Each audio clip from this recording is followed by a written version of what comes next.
Hey everyone, we're going to do a little demo on some black and white hair textures today since I know there's a lot of our research images with those. So first I'm going to use a hard graphite lead, sort of block out where everything is. I'm identifying both the direction of the strokes, how the hair is going to travel, how it wraps around objects, and also sort of starting to block in areas of value. So there are obviously still a couple areas that are generally brighter or generally darker. So we're making sure that we've kind of got those mapped out for ourselves before we go in with the colored pencil, which is going to be harder anyway to erase, right? I always start when doing a white onto black study like this with my brightest highlights, just because it sort of defines the top of our range of value, so that then you're continually referencing that as you're going and making sure you're in balance. So our brightest highlights for this are definitely the highlights in the eye and then also along the top ridge of the head. So we're going to be sharpening our pencil a lot during this to keep that sense of it being a hair stroke, which is very thin and fine, versus covering area flatly. So on the side here, you can see if we're thinking individual hairs as they bend around something, they would get thicker, seem like they're coming to the light. So you can make little tiny strokes like I am around the eye here that are maybe bolder, brighter, white, and then kind of go back over those with a lighter touch, and you'll be creating these thinner, lighter tails on either end of the same stroke, giving that effect of the hair like bending, turning, and going away from us. Now in these areas, I'm almost creating like local tone, local value, right? So we know it needs to be bright white, but even when I'm creating these like solid areas of brighter white color, I'm trying to keep my my pencil, always moving the same direction the fur would be moving.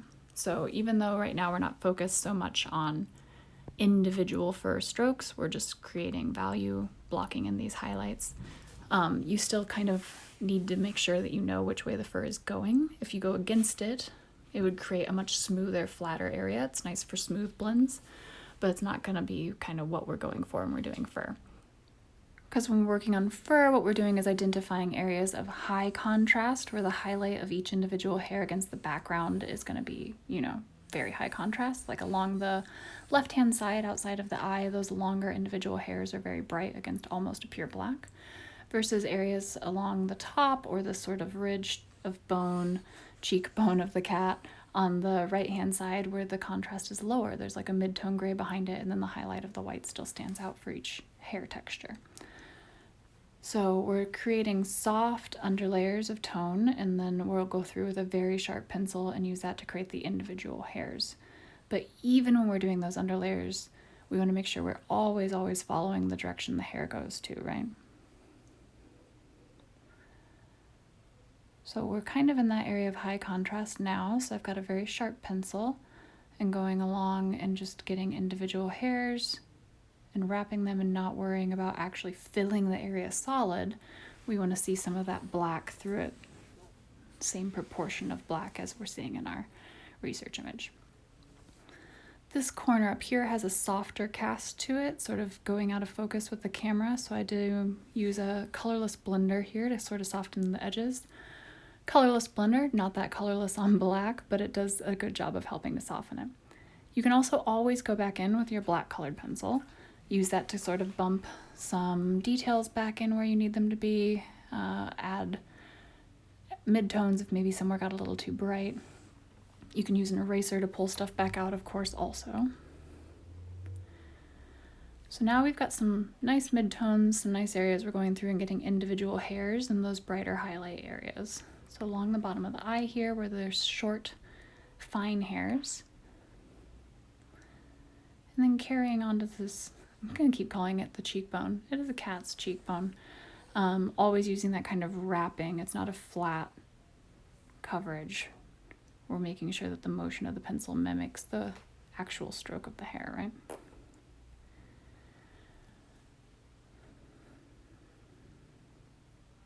Now this is a exacto blade. It is a little bent because I find it just easier to handle for this type of work. And the reason I like doing something with an exacto blade like this, what we're doing is pulling back to the original color. If we were working on white, we'd use it to pull out highlights. Since we're working on this, we're using it to pull in shadows. What's nice about it is it creates a thinner, finer line than even the sharpest pencil could. So even in our areas of bright highlight, to keep them from being flat, we're making sure there's still a little texture there by using that to pull some texture, some fine little black and gray scale shadows into the hair, even in areas where it's very bright. So it's a very controlled, very detailed way to do that. Now we're working on getting those final brightest highlights in along the top and on the whiskers. When we're working with something like this, it's kind of, you're fighting the fact that in order to get a fine line, you usually press lightly, but since we need to be bright white, we're pressing hard, which is why we do sharpen our pencils so often when working on this, and why I told you probably would need to. So I realized that I got that highlight a little high, right? So I used my black pencil to lower the eye highlight and add more negative space in above it. And I can also use the black pencil to sort of clean up where maybe some of my hair strokes over on this right hand side got crisscrossy. They don't look like they're flowing quite all the same direction. Another pass to make sure I'm catching those fine little midtones in areas where like there's a shadow in it. Using my eraser to soften a couple areas, add midtones back in, clean up, make sure there's the right amount of shadow for the area. It's kind of easy to get blown out to all white.